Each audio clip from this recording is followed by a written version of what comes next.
Bonjour tout le monde et bienvenue à Delphine dans ma chronique chelou, vous avez dit chelou, qui va nous présenter donc son super outil chelou. Je vais d'abord vite me présenter. Donc, je suis Laurence Thénault, je suis énergéticienne quantique. Alors, attendez, parce que l'autre jour, on m'a dit que ça gênait un peu. Voilà, là, ça ne devrait plus vous gêner. Vous ne verrez plus certaines choses sur l'écran. Je suis énergéticienne quantique et professeure de yoga du rire, entre autres, et alchimiste de l'âme. Et donc, j'ai l'habitude d'accompagner des humains. Et là, ce que j'adore, moi, c'est les outils chelous. Donc, j'en ai plusieurs, hein, vous vous doutez bien, vu le métier que je fais. Et aujourd'hui, je voulais vous présenter donc Delphine Gandaël qui va se présenter. Donc, Delphine, qui es-tu? Bonjour tout le monde, bonjour Laurence. En fait, je suis belge. Ça s'entendra certainement tout au long de la conférence à mon petit accent, un petit peu. J'ai 41 ans, je suis mariée, je vis dans le sud de la Belgique. Je n'ai pas d'enfant par choix, mais j'ai 3 chiens. Voilà, je suis actuellement salariée à temps plein, en ayant évidemment une activité chelou sur le côté. D'abord une activité demi-chelou qui était la peinture, comment je vais dire, dévoilée à moi il y a donc 3 ans maintenant, alors que je n'avais jamais touché un pinceau. Et j'en ai fait directement une activité complémentaire tellement ça me plaisait. Et Ah ouais. puis, forcément, c'était une manière, de toute façon, de m'amener vers davantage ce que j'ai dévoilé aujourd'hui et qui est devenu donc mon activité chelou pour laquelle je suis là ce soir. Alors, juste avant, je voulais vous dire qu'avec Delphine, nous nous sommes rencontrés, ça fait un peu plus d'1 an maintenant, lors d'un accompagnement. Et que depuis, on ne s'est plus quittés. Voilà, nous avons pris un peu l'habitude de travailler ensemble, on va dire. Ah oui, oui, ça a été une connexion assez naturelle. On était, euh, on était 6 en fait à se connecter aussi facilement et naturellement l'une à l'autre. Voilà, on est devenus vraiment des amis du quotidien. On est continuellement en contact toutes les 6 et on se soutient toutes l'une l'autre. Enfin, et voilà, on avance toutes les unes avec les autres vraiment de manière naturel et authentique. C'est comme si on s'était toujours connus. Ouais. Nous nous sommes toujours connus. Mais oui, certainement. Oui. Alors, Delphine, alors, ta pratique chelou. Alors, vu que tu fais toujours des peintures, mais tu en fais un petit peu moins en ce moment. Mais alors, la nouvelle, quelle est-elle donc? Eh bien, la nouvelle pratique chelou, mais que je pratiquais quand même déjà depuis de nombreuses années, mais sans l'avoir jamais dévoilée au grand public et l'avoir mise à disposition du grand public, c'est le tarot, la pratique de la lecture du tarot et des oracles donc par la même occasion. Donc, je vais dire, c'est quelque chose qui s'est imposé à moi assez naturellement, je veux dire, tout au long de ma vie, mais depuis une bonne année maintenant, j'ai décidé de l'affirmer, de m'assumer en fait. C'est peut-être ma quarantaine qui fait que j'ai envie d'être un peu plus alignée avec qui je suis. Et donc, j'ai dévoilé au grand jour que oui, je pratiquais le tarot, la lecture du tarot, l'interprétation des tableaux, des cartes, des combinaisons des cartes. Et en plus de l'avoir donc initié par moi-même et donc découvert par moi-même et appris par moi-même, j'ai été accompagnée dans cette découverte de moi-même par une tarologue assez renommée ici dans la région et qui m'a vraiment accompagnée sous son aile rapidement. Et donc voilà, elle était même honorée de pouvoir le faire. Je crois qu'il y a un petit problème avec mon image, mais je pense qu'on Oui, m'entend c'est ce que toujours. je constate. Oui, mais on Oui, on m'entend t'entend. toujours. Oui, OK. tout à fait. On t'entend. Et du coup, donc, tu as été accompagnée pour ces tarots Mhm. par une tarologue, mais tu n'as pas que ça, Delphine. Non, bien sûr. Donc, en fait, ça m'a aidé à me dévoiler, en fait, parce que ce qui est le plus compliqué, évidemment, quand on pratique une activité un peu chelou, c'est la visibilité. Et donc, quand j'ai commencé à en parler à Adeline, qui elle-même m'en avait déjà de toute façon touché un mot il y a quelques années, sur ce qu'elle ressentait de ce que je pouvais canaliser, elle m'a assez facilement aidé à assumer, je veux dire, ce côté un peu chelou et donc bizarre que je n'osais pas, en fait, hein, évidemment, au grand public. Et puis, de fil en aiguille, elle m'a fait prendre confiance en moi sur les cartes. Et ensuite, j'ai suivi un autre accompagnement qui, lui, a été le propulseur de mon activité, puisqu'il il m'a permis de débloquer toutes ces croyances que j'avais dans mon mental qui m'empêchaient finalement de croire en moi ou de me dévoiler simplement par peur du regard des autres ou par peur de la visibilité au grand public dans une société qui est très vite jugeante et un peu beaucoup rationnelle. Donc, même si on se dévoile de plus en plus spirituel, ce qui n'implique pas de religion à mon sens, mais voilà, la spiritualité au sens large. Et, et donc voilà, j'ai suivi également un autre programme donc, qui m'a permis de propulser, donc le programme Émergence d'Alexandra Descomplois. Et donc voilà, c'est en moi depuis des années, c'est-à-dire que ça s'est manifesté à plusieurs reprises tout au long de ma vie. Ce potentiel ou cette faculté, je ne sais pas encore comment la définir, où j'ai toujours très fort ressenti à la fois les émotions des uns et des autres. J'ai eu évidemment dans une période de ma vie où j'avais 15 ans et une période de ma famille, un morceau d'histoire de ma famille qui n'a pas été facile puisqu'on a eu plusieurs décès dans la famille une année. Et j'avais des ressentis qui m'ont amené à prédire des décès, même si je ne savais pas qui et je ne savais pas quand, mais je savais comment et que si ça allait être violent, si ça allait être… voilà, je savais, j'ai malheureusement su identifier tout ça. Et ça a été un peu quelque chose qui m'a finalement bloquée à cet âge-là, parce qu'à 15 ans, on a un peu peur de ce qu'on ressent, de ce qu'on arrive à voir. Et donc, pendant plusieurs années, j'ai un peu fouillé tout ça en essayant de retrouver une explication cohérente. Et finalement, naturellement, le tarot s'est imposé à moi. Je veux dire, un jour, en me baladant à Saint-Dié, des Vosges, dans une boutique de souvenirs, j'ai acheté un tarot à l'âge de 21 ans. J'ai acheté un tarot de Marseille sans trop savoir pourquoi. Mais il m'appelait ce jeu. Et j'ai commencé à le pratiquer toute seule, à essayer de comprendre ce que voulaient dire les cartes, individuellement d'abord, et puis en combinaison, etc. Puis j'ai laissé un peu ça de côté, puis je le reprenais de temps en temps, puis je le laissais de côté.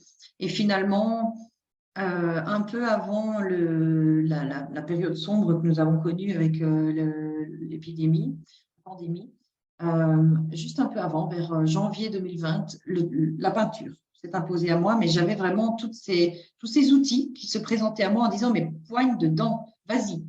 Et donc, j'ai d'abord poigné dans la peinture, dans les pinceaux, et puis très naturellement, tous les outils se sont dévoilés et le tarot est revenu dans ma vie en me disant « mais pratique-moi, pratique-moi ». Et depuis, voilà, je ne le lâche plus. C'est bien raison sur le coup.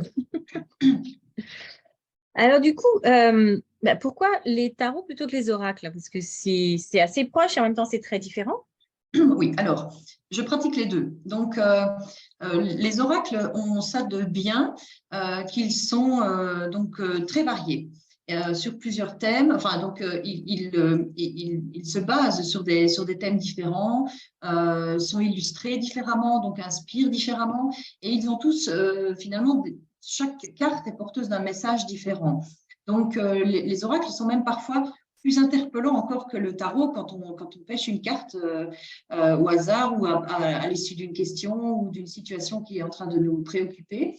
Le tarot, par contre, a ça de bien qu'il est régulier. Donc, il y a 78 cartes, 50, donc il y a 22 arcanes majeurs et donc 56, si je calcule bien, oui, c'est ça, arcanes mineurs. Donc ça, c'est du jargon de tarologue, mais ça veut dire qu'il y a 74 cartes en tout et qui finalement évoluent tout au long du jeu en ayant des significations puissantes chacune des cartes et en fonction des combinaisons, parce que je fais un tirage en ce qui me concerne par 3 cartes ou tirage en croix pour des questions spécifiques, mais en fonction de la place de la carte sur le tirage et de la combinaison avec laquelle elle est amenée, il y a un message qui qui m'arrive et qui est transmis. Donc, je suis un canal, quelque part, parce que c'est un jeu qui permet, en fait, dans la longévité et la pratique, d'être vraiment maîtrisé dans les messages qu'il essaye de transmettre, parce que les messages sont… toutes les arcanes sont les mêmes, qu'ils soient illustrés par l'un ou l'autre. Les arcanes sont, voilà, l'as d'épée sera l'as d'épée et aura sa signification, même s'il est illustré différemment d'un jeu à l'autre. Tandis que l'oracle, oui, effectivement, lui, l'oracle, il transmet un message en fonction du thème de l'oracle et voilà, de l'évolution qu'en a fait son auteur. D'accord. Et quand tu as découvert que cet art du tarot, cette pratique, ça a été quoi tes leviers? Parce que, à un moment donné, comme tu dis, effectivement, il y a eu différents accompagnements, dont celui d'Alexandra Desconsois, Émergence. Qu'est-ce qui a été l'élément déclencheur pour que tu oses te dire: «Hey, coucou les gars, c'est moi, j'arrive, je suis tarologue» et pas que? Voilà. Alors, c'est réellement, et c'est vrai, c'est pas, voilà, c'était pas prévu la question, mais c'est vraiment le programme d'Alexandra qui m'a permis de débloquer. Donc, ce qui alors est le levier, c'est le déblocage finalement de mes peurs, de m'affirmer, de mes peurs d'oser, des peurs d'être visible au grand jour. Je ne savais pas comment, mes proches, je savais comment ils allaient réagir puisqu'ils le savaient déjà. Mais dans le deuxième cercle, troisième cercle, etc., et le cercle professionnel notamment, je ne savais pas comment les gens allaient pouvoir réagir. Et ça me bloquait, ça me faisait peur, évidemment. Et donc, finalement, ce sont les possibilités de m'avoir ouvert les yeux en me disant, mais c'est ce que tu es. Et donc, assume-le, qui m'a permis finalement de me dévoiler au grand jour et de proposer le service voilà, à monsieur, madame, tout le monde. Parce que jusque-là, je pratiquais avec les personnes que je connaissais, avec les proches, les amis. Te cacher presque. Et je me cachais, voilà, et je le faisais exclusivement, forcément, avec les personnes de confiance qui n'allaient pas le dire. Et puis, un jour, c'est vrai que quand j'ai eu des retours même de certains proches qui me disaient, mais tu sais, c'est quand même intéressant ce que tu proposes, tu devrais pouvoir le dire de manière plus large. Qu'est-ce que tu as à cacher finalement? Qu'est-ce que j'ai à cacher finalement? Rien, à part le fait que je suis capable de pratiquer la lecture du tarot. Voilà, je suis capable de ça. Donc pourquoi est-ce que je devrais m'en cacher? Puis que tu le fais bien, parce que moi j'ai testé C'est plusieurs fois gentil. déjà. C'est gentil. Non, mais c'est la réalité, enfin, je veux Eh dire, oui, oui, ben voilà, je vais pas tant dire mieux. des choses. Et du coup, est-ce que tu peux un peu nous expliquer comment une séance va se dérouler? Par exemple, déjà, les gens prennent contact avec toi ou est-ce que tu fais que de la distance sans voir les gens? Non. Comment Ah, tu voilà. procèdes?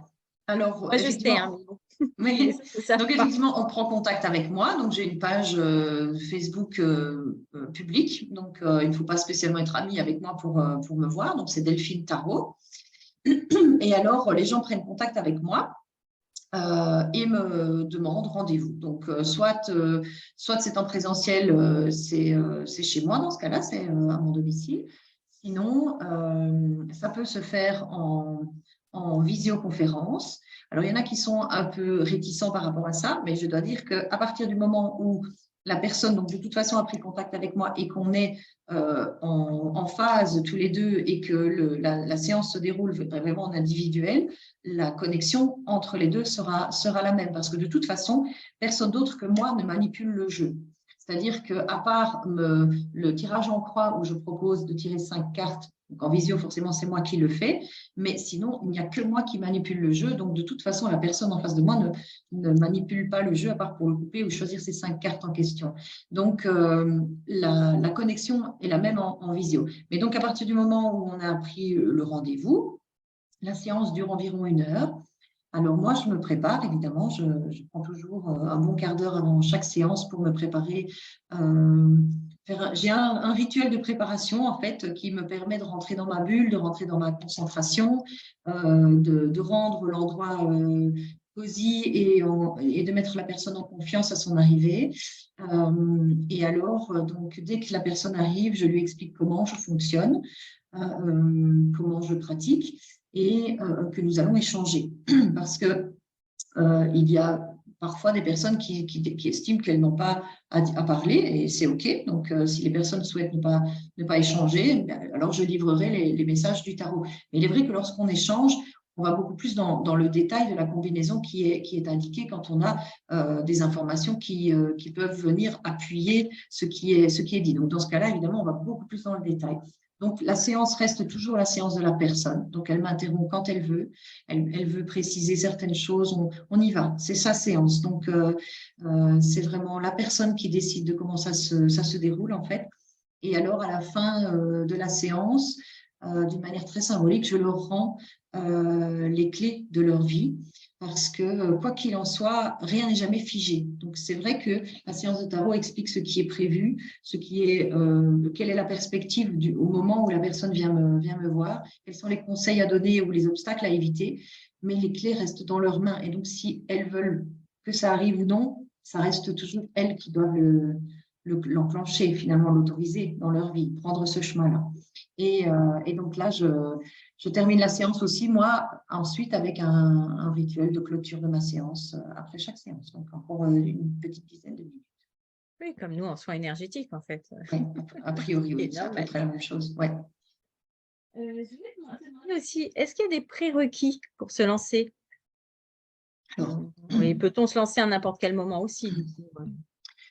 Alors, je pense qu'on peut se lancer à n'importe quel moment de sa vie à partir du moment où comment, j'allais dire d'accord, c'est le premier mot qui me vient, mais à partir du moment où on est aligné complètement avec ce qui nous arrive. Si j'avais à 15 ans eu des outils pour comprendre ce qui était en train de m'arriver, probablement que j'aurais déjà pratiqué le tarot bien avant. Et puis finalement, ma vie a fait que j'ai eu peur, j'ai pas voulu croire à tout ça, je me mettais des raisons sur tout ça. Mais donc, je pense que le seul prérequis est de ne pas avoir de dogme, de ne pas être enfermé dans une rationalité qui fait que finalement tout ce qui est bizarre, un peu chelou, le hasard, on n'y croit pas du tout et on y met chaque fois une raison, une explication scientifique, ce qui est probablement toujours ou souvent le cas. On peut toujours expliquer les choses, mais il y a des choses, selon moi, qu'on ne maîtrise pas. Et à partir du moment où on admet ça et qu'on les accepte et qu'on les accueille, alors on est capable de pouvoir canaliser, de pouvoir transmettre les messages qui nous arrivent, soit par la lecture du tarot, qui reste un outil de transmission d'un message, soit par d'autres outils qui existent évidemment. Donc, de prérequis, non, si ce n'est que d'y croire, de lui donner la possibilité d'exister à cet outil. D'accord. Et pour quelqu'un qui se lance, tu as un conseil? Alors, pour quelqu'un qui se lance, j'ai un conseil parce que j'ai voulu lire beaucoup au début pour me rassurer, hein, pour être sûre que j'étais sur la bonne voie, que les interprétations que j'avais, elles étaient bonnes. Et donc, en fait, ce que j'ai envie de leur donner comme conseil, c'est laissez-vous aller. Et en fait, ne lisez pas trop sur le sujet pour ne pas vous enfermer justement dans une information et un cadre qui finalement n'est pas le vôtre. Si vous ressentez les cartes, si vous avez besoin d'une base, ce que je peux tout à fait comprendre, on peut quand même lire un peu sur le sujet pour essayer de comprendre quelles sont les différences entre les familles des arcanes, hein, les couples, les bâtons, les épées. Moi, j'y comprends toujours rien. C'est pour ça que oui. c'est toi qui Donc, il y a interviens. des familles comme on a là, trèfle, pique, cœur, carreau, etc. Eh bien, au tarot, on a les bâtons, pentacle, coupe, épée. Donc, c'est comme un jeu de cartes, sauf que ce n'est pas les mêmes familles. Mais donc, tout ça peut se comprendre par des lectures. Mais je ne m'enfermerai pas trop dans des lectures, justement, pour ne pas s'enfermer dans de l'information figée. Laissez-vous imprégner des jeux. Et ce que je conseille, c'est d'acheter son premier tarot, celui qui nous appelle, parce que je suis toujours restée sur le premier tarot que j'ai acheté. Donc, j'en ai acheté d'autres qui étaient bien mieux illustrés, plus colorés, etc. Je ne sais travailler qu'avec le premier tarot que j'ai acheté. Pourquoi? Voilà, ça, je ne sais pas. Tu as parlé de pentacle et moi, j'ai toujours entendu parler des deniers. Ah oui, donc c'est pentacle ou denier, oui. C'est la même chose? C'est la même famille. Oui, c'est comme tu dis, pas rester enfermé. Tu vois, d'un tarot à l'autre, en fait, les artistes illustrent leur tarot selon leurs inspirations. Et bon, il y a le tarot de Marseille qui, lui, est assez connu, mais puis il y a toute une série d'artistes qui ont illustré leur vision du tarot, toujours avec les symboles qui sont repris généralement sur le tarot de Marseille, parce qu'il y a énormément de symboles sur chaque arcane du tarot, il y a énormément de symboles qui permettent justement d'interpréter le message qui est en train d'arriver. Et donc, il y a les deniers, pentacles, etc. Mais toutes les cartes sont je veux dire, le magicien n'aura pas une signification différente d'un tarot à l'autre. Il aura toujours la même aura, la même signification d'un tarot à l'autre en fonction des combinaisons. C'est juste, en fait, finalement, l'image qu'on va représenter de lui qui sera différente. Oui, voilà, c'est ça. D'accord. Ok, toi, ça, je ne pensais pas, en fait. Et quand tu parles du tarot de Marseille, c'est le Grimaud, c'est le même? Oui, c'est ça. Voilà. D'accord, ok. Oui. Parce qu'en fait, du coup, je me dis, oula, pareil, Oui. comme c'est pas mon outil, c'est pas quelque chose. Moi, je suis plutôt oracle, pour tout te dire, parce que pour moi, le tarot de Marseille, c'est trop complexe. Et Georges n'en peut plus. Georges s'attache au livre dans ces cas-là, tu vois, il devient un peu enfermé. Donc, tu as bien fait de préciser qu'il ne fallait pas trop lire sur les sujets. Il faut s'en imprégner. Il faut s'en imprégner. Et en fait, j'ai eu la chance de lire un seul bouquin sur le tarot qui était, je trouve qu'il était vraiment bien fait parce que c'est Barbara Moore et elle nous proposait en fait de d'abord lire les cartes, donc de les regarder, de les analyser et ensuite de s'en imprégner et de faire des exercices sans même avoir déjà commencé les chapitres. Et donc, tu t'imprègnes des cartes et vraiment, c'est ça qui finalement vient à toi. Parce que si tu t'enfermes dans quelque chose, ça veut dire ça, et que tu retiens par cœur, finalement, tu ne transmets pas de message, tu ne transmets qu'une théorie. Et ça, c'est pour moi passer un peu à côté de l'outil. Tu vois, il faut vraiment en être imprégné et pour ça, il faut le pratiquer sans trop de théorie autour. D'accord, c'est vrai que moi, ça, je le fais, mais avec les oracles, du coup. Oui, voilà, c'est ça. C'est ça l'avantage de l'oracle, il est très diversifié pour ça. Et on s'en imprègne beaucoup mieux. Ouais. Et justement, si parlons d'oracle, tu peux nous parler de celui-ci, s'il te plaît? Oui, ça, c'est mon bébé. C'est mon premier oracle que j'ai imaginé il y a un an à peu près, jour pour jour, sur une plage en vacances. Où j'étais très, très sereine, en train de profiter du soleil et du va-et-vient des vagues. Et puis, subitement, dans ma tête, alors je pratiquais déjà le tarot, mais alors subitement dans ma tête est arrivé donc, un jeu de cartes avec des illustrations de phénomènes de l'eau. Et j'ai vu mon oracle. Et je me suis dit, mais c'est un jeu qui n'existe pas parce que c'est le mien, c'est celui que je vais écrire, c'est celui que je vais peindre, c'est celui que je vais mettre en musique. Et donc, il est arrivé. Mon chéri. Donc, tu es parmi les premières à me l'avoir sollicité. J'ai le numéro 23 parce que figurez-vous qu'ils sont numérotés. Oui, parce que comme c'est la première édition et que tu as le numéro 23, j'ai le 21, moi, tu vois. Tu vois. Il y a donc le premier. Voilà, et comme en fait le milieu des maisons d'édition est quand même très fermé, et je dois dire qu'au niveau des oracles, il y en a vraiment beaucoup, beaucoup de propositions pour l'instant. Et puis c'est impressionnant ce qui est sorti ces derniers temps. Voilà, c'est très difficile de faire sa place, et donc c'est un oracle fait maison, mais qui a, j'ai quand même commandé les cartes, etc. Mais je veux dire, il est tout fabriqué maison, et en fait, chaque boîte, elle a été assemblée par mes petites mains. Donc, j'ai reçu les cartes séparément, j'ai reçu les fiches d'explication séparément, les boîtes séparément, et j'ai tout moi-même empiécé. Voilà. Chose très importante que tu ne dis pas, c'est que les illustrations que j'ai commencé à vous montrer, là je vais vous montrer celle du fleuve. Et bien, tout ça, ce sont des tableaux peints par Delphine et canalisés par Delphine. Oui, ce sont des planches d'aquarelle. Donc, je peignais avant de commencer mon oracle, je peignais à l'acrylique, au couteau, très abstrait. Et quand j'ai voulu commencer mon oracle, je me suis dit, je vais le faire à l'aquarelle. Je n'avais jamais touché l'aquarelle, j'ai jamais même été voir un tuto. Et je me suis lancée avec des couleurs d'aquarelle et des pinceaux qui n'étaient même pas spécialement toujours adaptés. Et je me suis lancée et j'ai fait toutes les planches en quelques soirées parce que je les vivais vraiment. J'avais noté donc tous les phénomènes de l'eau que je voulais illustrer et systématiquement, je vivais la toile, je la peignais et je vais dire en quelques soirées. Donc, il y a 53 arcanes. Je dirais que je les ai faites en 8-9 soirées. Je les ai faites. Et puis après, bon, il faut la mettre en page, etc. Donc, c'est ça qui a pris beaucoup de temps. Ce qui a pris beaucoup de temps aussi, c'est évidemment la canalisation de chaque message, parce que chaque carte porte un message. Et alors, il y a un petit livret explicatif. Il y a un petit cadeau aussi. Ça, il faut… Ça, c'est si on Ça, me je le ne vais pas commande. vous montrer ce que c'est, le cadeau. Ah C'est non, très parce que précis. c'est indiqué sur la fiche explicative. Mais sinon, donc, il y a le petit livret explicatif. Et dans le petit livret, donc, chaque arcane a son explication donc, du phénomène physique. Et puis, il y a une signification par rapport aux chiffres, par rapport à la symbolique de la carte. Et puis, il y a une petite action qui est proposée pour débloquer quelque chose par rapport à la situation ou à l'énergie qui est ressentie. Alors, Voilà. tu as même mis en fait quelques exemples de tirages qui étaient possibles de Oui. faire. Oui, voilà.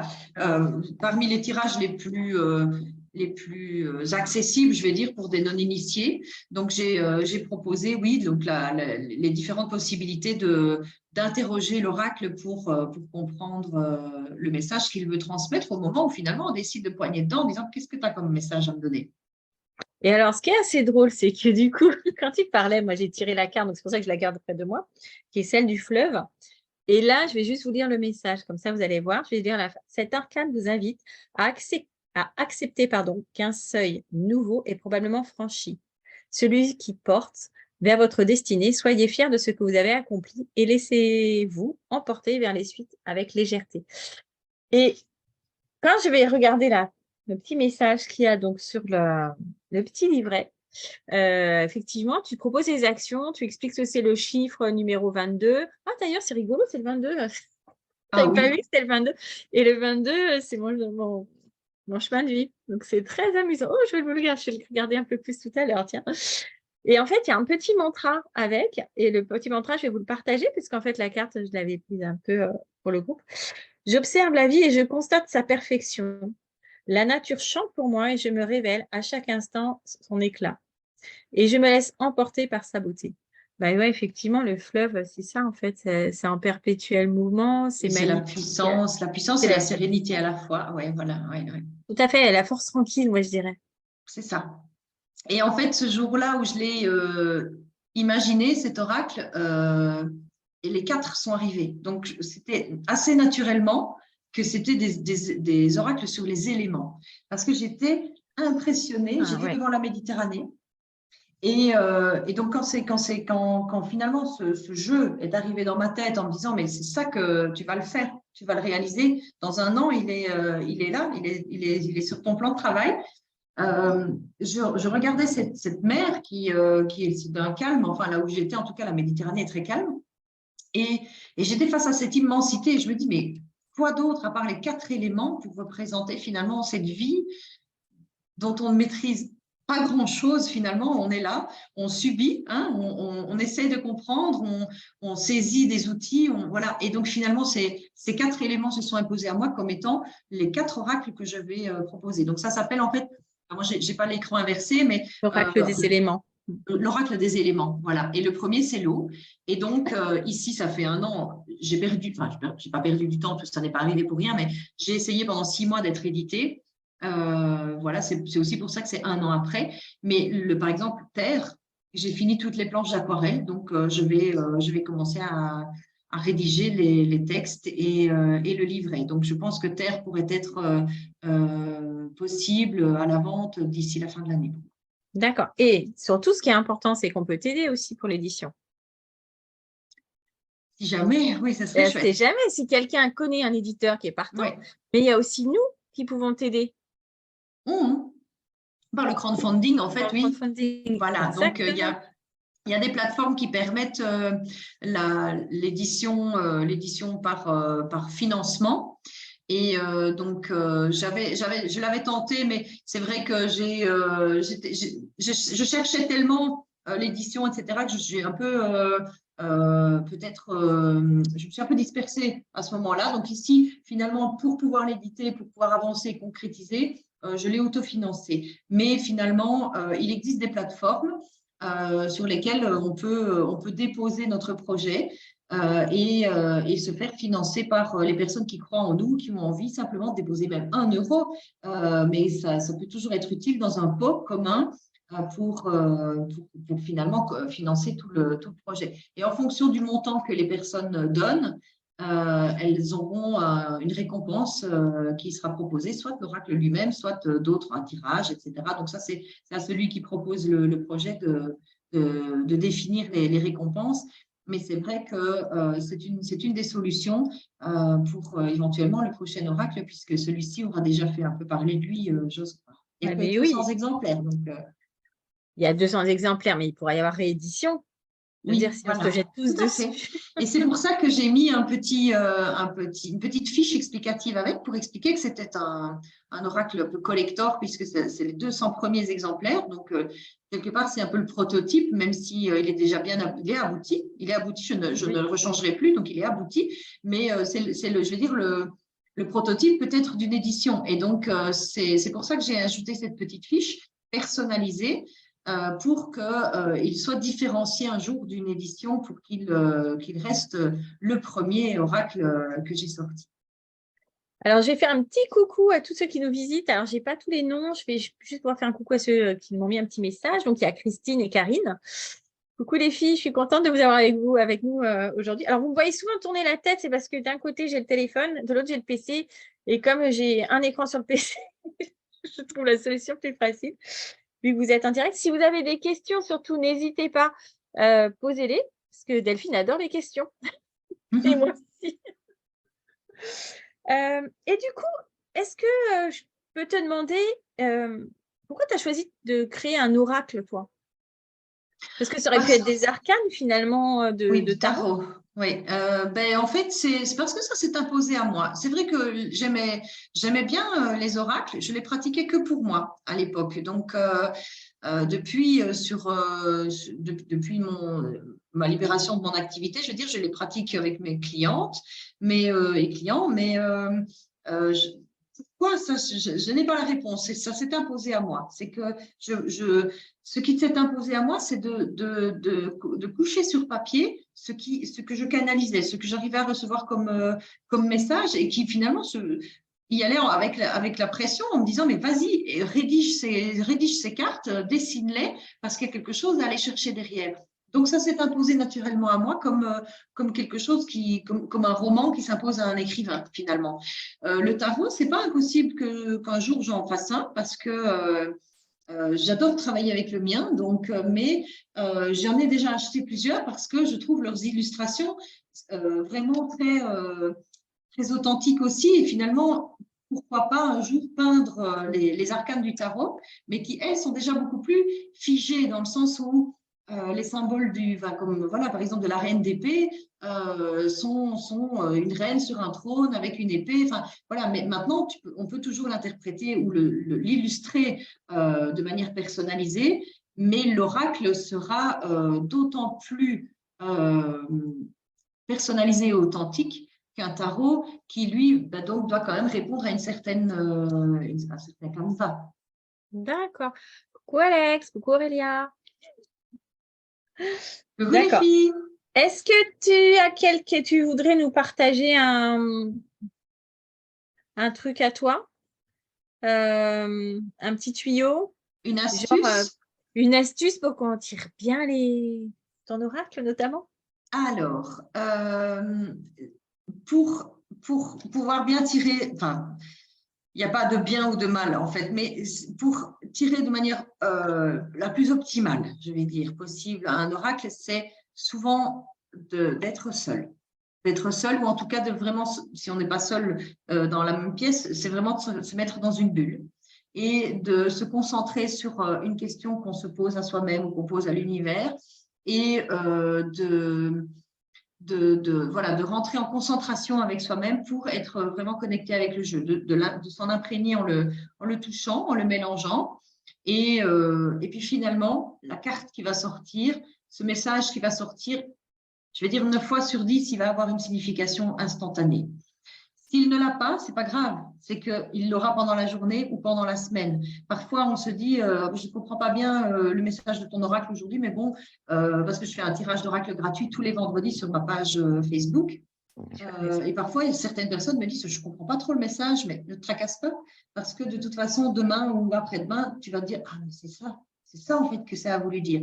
Donc, c'est vraiment de s'imprégner du message, de ne pas essayer de l'interpréter outre mesure s'il ne nous parle pas tout de suite, parce que de toute façon, ça va s'imposer à nous d'un jour à l'autre.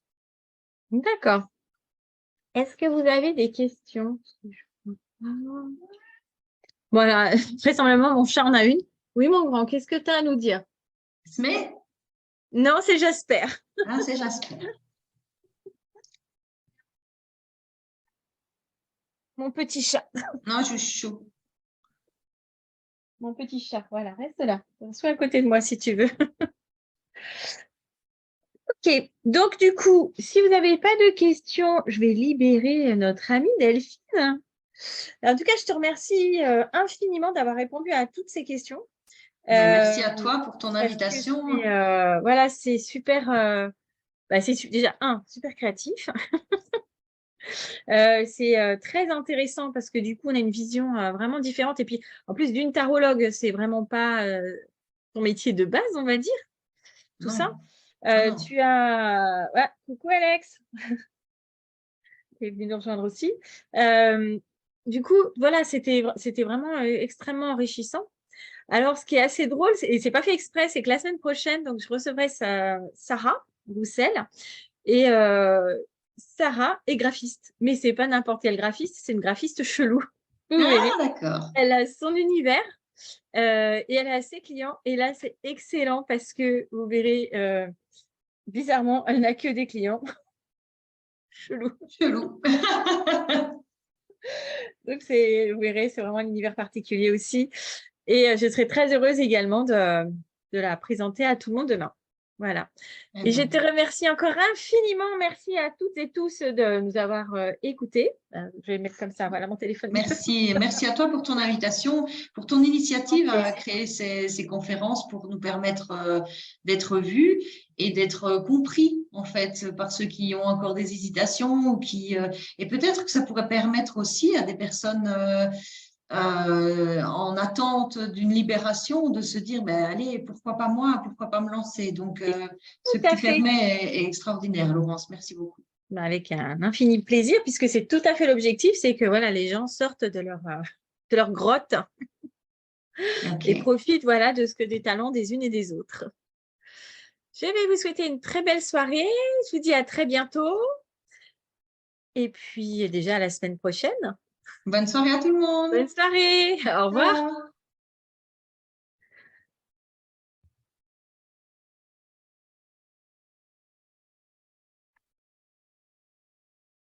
Voilà, coucou, tu m'entends toujours? Oui, oui.